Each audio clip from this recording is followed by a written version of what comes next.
Now electron gain enthalpy.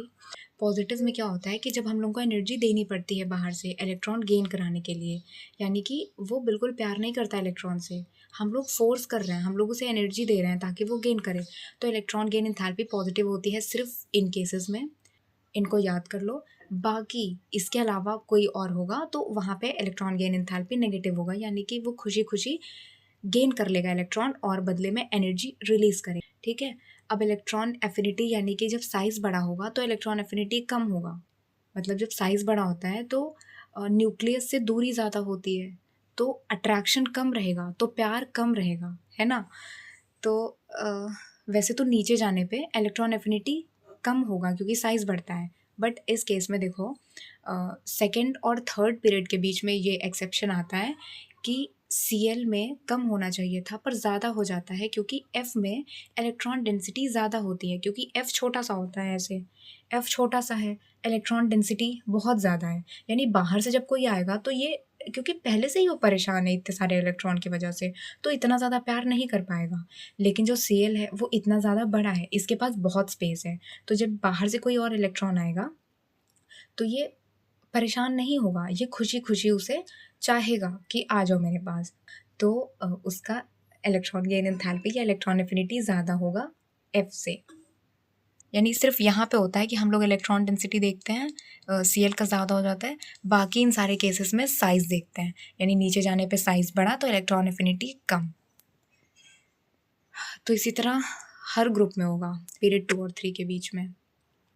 तो oxygen में वैसे तो सबसे ज़्यादा होनी चाहिए थी क्योंकि ऊपर से नीचे जाने में डिक्रीज़ करती है, बट वही शायद उसकी वजह से, डेंसिटी की वजह से ऑक्सीजन सबसे लास्ट में आ जाता है।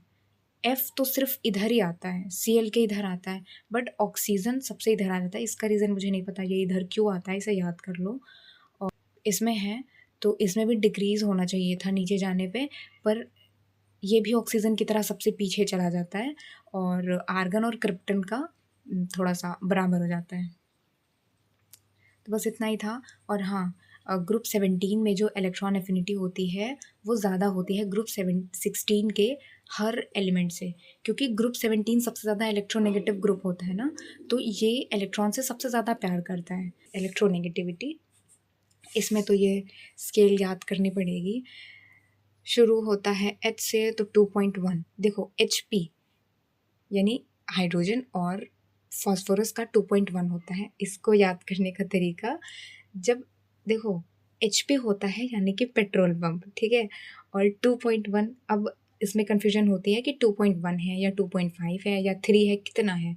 तो इसको मैंने ऐसे याद किया है कि जब हम लोग पेट्रोल पंप पे जाते हैं तो जब पेट्रोल भराना होता है तो 500 का या 100 का ऐसे नहीं भराते, 110 का या 510 का ऐसे कराते हैं। तो इसको ऐसे याद कर लो कि 2.10 है, यानी 10 हम लोग एक्स्ट्रा देते हैं, तो ये 2.1 है।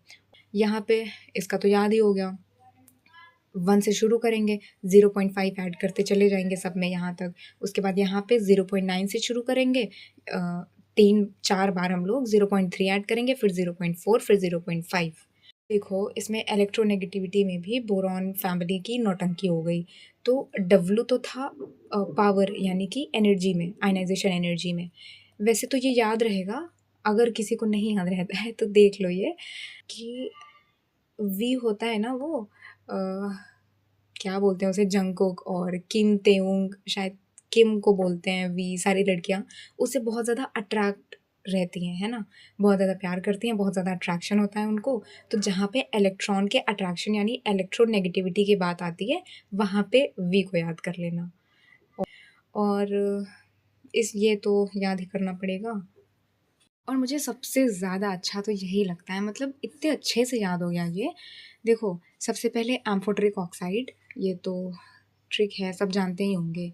आज सब कार वेंटो तेरा, यहाँ पे 3 लेटर्स हैं तो यहाँ +3, यहाँ पे 3 है, यहाँ +3, यहाँ पे 5 है, +4, सॉरी +5 +4। और ZNSNBEALPBGA यानी जान सुनो बे आलिया पब गई।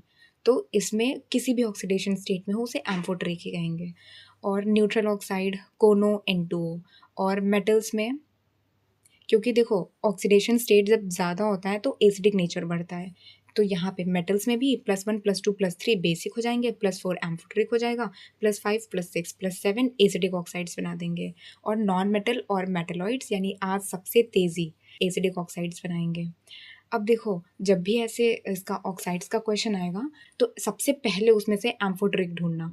जब एम्फोटेरिक सारे अलग हो जाएंगे उसके बाद न्यूट्रल भी देख लेना, उसके बाद जो भी बचेंगे उसमें देख लेना मेटल, और +1 +2 +3 बेसिक हो जाएगा, +4 एम्फोटेरिक और ये एसिडिक। बाकी जो नॉन मेटल और मेटलॉइड बचे वो एसिडिक हो जाएगा।